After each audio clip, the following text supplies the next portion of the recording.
La chronique éco avec les échos. Bonjour Benoît Georges. Bonjour. Vous nous parlez ce matin d'un petit oiseau bleu qui fait grise mine. Ce petit oiseau bleu, c'est celui de Twitter. Oui Antoine, le réseau social spécialisé dans les messages courts traverse une mauvaise passe. En début de semaine, l'action Twitter a touché un plus bas à Wall Street depuis son introduction en bourse qui remonte au mois de novembre 2013. Certains analystes pensent même que l'action va descendre en dessous de son cours d'introduction qui était de 26 $, alors qu'il y a 3 mois, Twitter cotait encore environ $50. Pourquoi cette chute ? C'est avant tout parce que l'audience du réseau ne progresse plus, ou en tout cas elle ne progresse pas assez. Twitter revendique aujourd'hui 316 millions d'utilisateurs. Ça peut paraître beaucoup, mais c'est très peu si on le compare à un géant comme Facebook qui, lui, rassemble 1,5 milliard d'êtres humains. L'autre problème de Twitter, c'est qu'il ne parvient pas à gagner de l'argent avec son audience.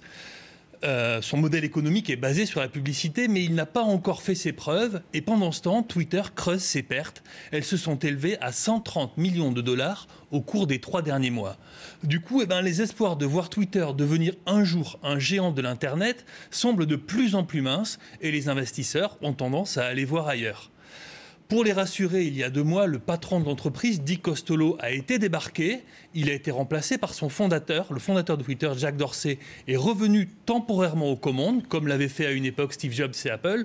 Mais pour l'instant, les résultats ne sont pas là et les marchés ne sont pas du tout rassurés. Le cours de l'action Twitter chute, donc, vous venez de le dire, Benoît. Du coup, les rumeurs de rachat refont surface. Oui, même si pour le moment, ce ne sont que des rumeurs.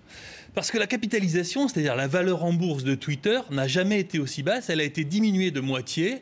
Aujourd'hui, Twitter vaut environ 20 milliards de dollars. Alors là aussi, ça peut paraître beaucoup, mais ça suffirait à réveiller l'appétit d'un géant du net comme Apple ou Google. À titre de comparaison, le cash que possède Apple aujourd'hui, c'est 200 milliards de dollars. C'est-à-dire que c'est 10 fois de quoi avaler le petit oiseau bleu. Et Twitter, Benoît, n'est pas le seul grand nom du net à souffrir cet été. Non, c'est aussi le cas d'un autre réseau social, LinkedIn, qui est spécialisé sur le marché des professionnels.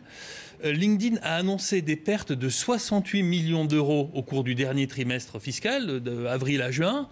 Même un géant historique comme Yahoo, un des pionniers d'Internet, est repassé dans le rouge sur la même période avec 22 millions de dollars de pertes.